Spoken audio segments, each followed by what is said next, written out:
So here's an engineering look at the 2016 TCR Advanced Pro. This frame was new for 2016 and will run to approximately 2018 or 2019.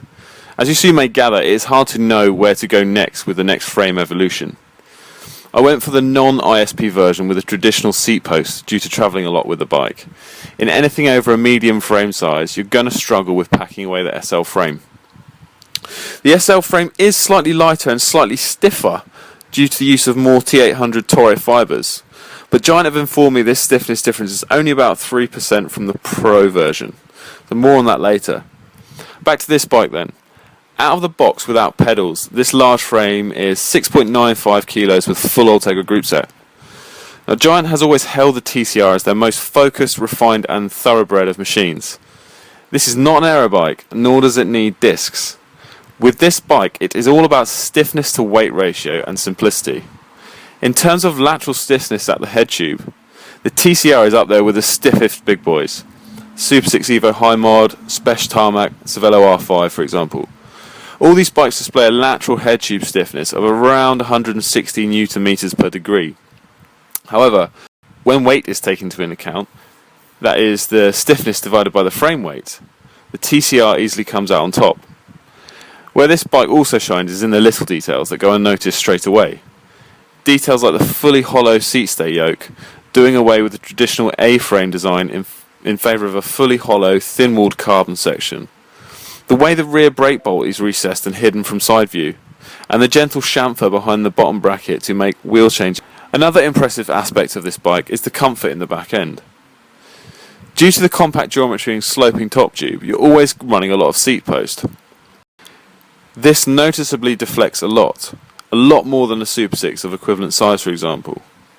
Don't let the marketing people fool you into thinking most of the compliance is in the thin seat stays on bikes. It isn't. It's the design of the seat post and the layback and the unsupported length.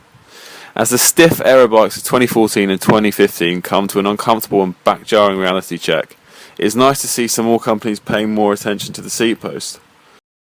Coming from a Cervelo S-Series bike, this bike is so much more comfortable. Why should I have to compromise rolling resistance and run tyres at 80 psi? I shouldn't, and now I don't have to. You can run 23mm tyres at 110 pounds and the seat post soaks up the big hits. It was truly surprising how comfortable this race bike was.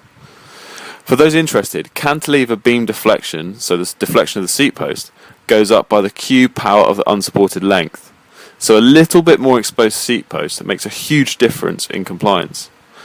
When I rode the large frame, however, I did feel it was a bit too squishy.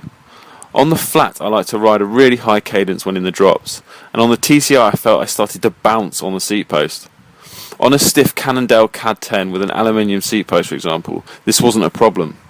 On the TCR I had to drop my cadence by 5 to 10 RPM to stop bouncing and become efficient again, which is why I actually went for the extra large at purchase time. The bars and the saddle. The bars, they're comfy, flat-topped and slightly springy. Won't suit a sprinter but really welcome on shit UK roads of 60 miles plus. The saddle, for me, is too narrow. It's got a cut-out channel, but I couldn't sit on it long enough to test the old chap out afterwards. It just felt really narrow and sharp. But obviously that's personal preference. Best cable routing is always external. Unfortunately now we have to have internal. But this bike has some of the best internal routing I've ever seen. There are no sharp curves and the cables flow through the frame quite naturally. Unlike the Giant Propel, which is an absolute mess. But I'm sure that'll be sorted with the new Propel, and I'm sure Giant are aware of that bike's major flaws. The other massive selling point of the Pro range is the 1400 gram full carbon clincher wheel set made by Giant. Being the producer of most big brand carbon bikes, you'd like to think Giant keep the best technology for themselves. The resin has the highest glass transition temperature of any full carbon wheel set, and I bet Mavic are trying to get their hands on some. The spoke count may be a little bit low for heavy riders, so I will probably be saving these wheels for bling bling days. The braking is sharp too, with the right pads which Giant supply. One thing I did notice is the exceptionally wide flange spacing of the front hub. It's so wide the spokes only just clear the forks. This makes for an exceptionally stiff wheel side to side. Another thing to note is the rims are fully tubeless compatible, and the 2017 bikes come with tubeless tyres pre-seated. So the TCR really is, for me, the all-rounder. It's one of the nicest road bikes I've ridden in many different situations. It's light, it's really stiff when you stamp on the pedals, particularly out the saddle. And it's up there in terms of stiffness with the other race bikes like the Tarmac and the Super 6 High Mod. But where it really shines for me is the compliance on really, really long rides where other bikes might beat you up a bit. And what's even better about this is this compliance has been designed in without compromising anything else, it seems.